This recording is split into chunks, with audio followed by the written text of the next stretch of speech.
pagipitin ng taong bayan. Kung wala kayo rito, kawawa ka tayo lahat. Kung wala kayo rito, kawawa na.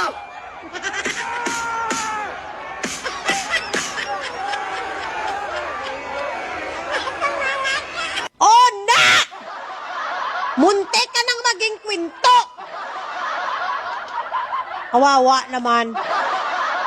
Muntik na siyang maging kwento. O, tay, ano makuha mo nga premyo, dira?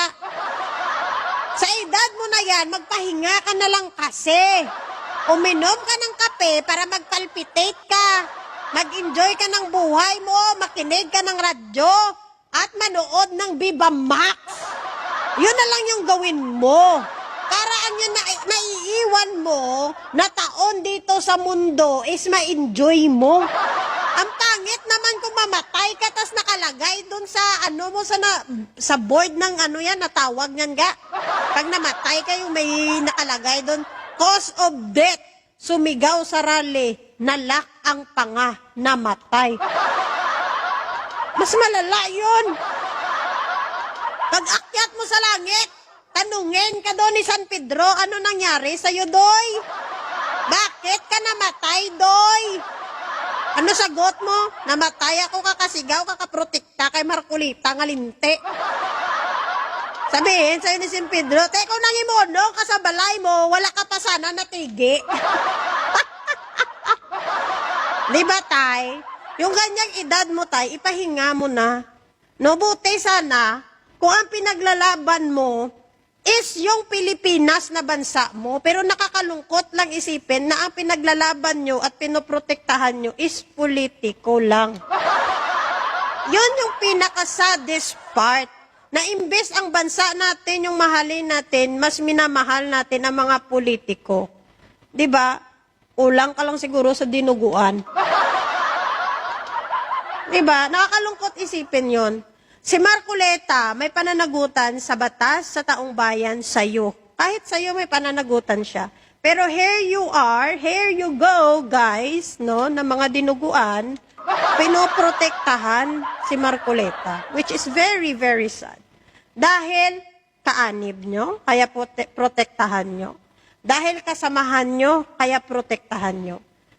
No one is above the law. Kahit sino, pa yan nga tarpulano. Yung sinisigaw nyo na selective lang daw kuno, itong kaso ni Marcoleta, hindi siya selective. Kasi mismo si Marcoleta, inadmit niya sa sarili niya na hindi niya dineclare sa SOSE niya ang mga pera na milyon-milyon na binigay sa kanya para ingatan ang pagkakalanlan ng mga nagbibigay ng donor sa kanya. Ang tanong dito, bakit kailangan itago? Diba? Hindi naman kailangan itago. Dapat nga kung donor mo, proud ka, donor ko to. Ako nagbigay ng pera dyan. Diba? Kung wala kayong tinatago, bakit kailangan yung ilihim sa ibang tao? At bakit ilihim nyo sa dokumento? At bakit ilihim nyo sa mga susi at sa salin nyo? Yun yung malaking tanong dyan. Bakit kailangan ilihim? Kung hindi ka naman, kung wala ka naman illegal na ginagawa, bakit kailangan mong itago? Diba? Dapat kailangan, diniklara niya lahat yon. At least nakita ng taong bayan. At di sana ngayon, wala siyang kaso. Kaso lang, buldog manis siya. Ambot ko anong klase ng abogado si Marcoleta, hindi niya ba naisip yon na pwedeng balikan? Pwede siyang mabalikan sa mga pinagsasabi niya. Hindi kasi nag-iisip eh. Banat lang ng banat, tahol lang ng tahol, hindi pinag-iisipan. Parang si Sarah. Diba? Yung mga pinagsasabi kasi nila, sila lang din napapahama kasi hindi nila pinag-iisipan. Hindi nila pinag-iisipan. Proud sila ya. Proud sila na niloko nila yung taong bayan. Proud sila na niloko nila, no, ang mga Pilipino. Di nakakalungkot isipin. Tapos ikaw dito, ikaw nagsisigaw ka. Bakit pag natigi ka dyan, gagawin ka bang superhero? Gagawin ka bang hero? Gagawin ka bang bayani ng mga DDS at ni Marcoleta? Magiging kwento ka lang niya, isang araw lang matigi ka, wala na, goodbye, alay. Kadalhan ka lang nila bulaklak, 1,000, okay na na. Nakakalungkot isipin. Buti sana kung pinaglalaban mo yung bansa mo talaga, kahit mamatay ka pa kakasigaw dyan para sa bansa mo, okay lang yan. Pero yung sumisigaw ka just to protect the politician nga may pananagutan sa batas, naku po, Rudy, mag-isip ka mabuti.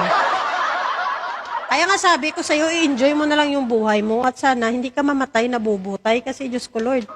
Kakaunti na lang yung buhay mo na natitira sa mundo, no? Alam naman natin na may edad ka na. And sabihin na natin yung katotohanan, ilang taon na lang ang ilalagi mo sa mundo. Imbes nga i-enjoy mo yung buhay mo, nagpaka-stress ka, ayun no, nag-lock pa yung panga mo.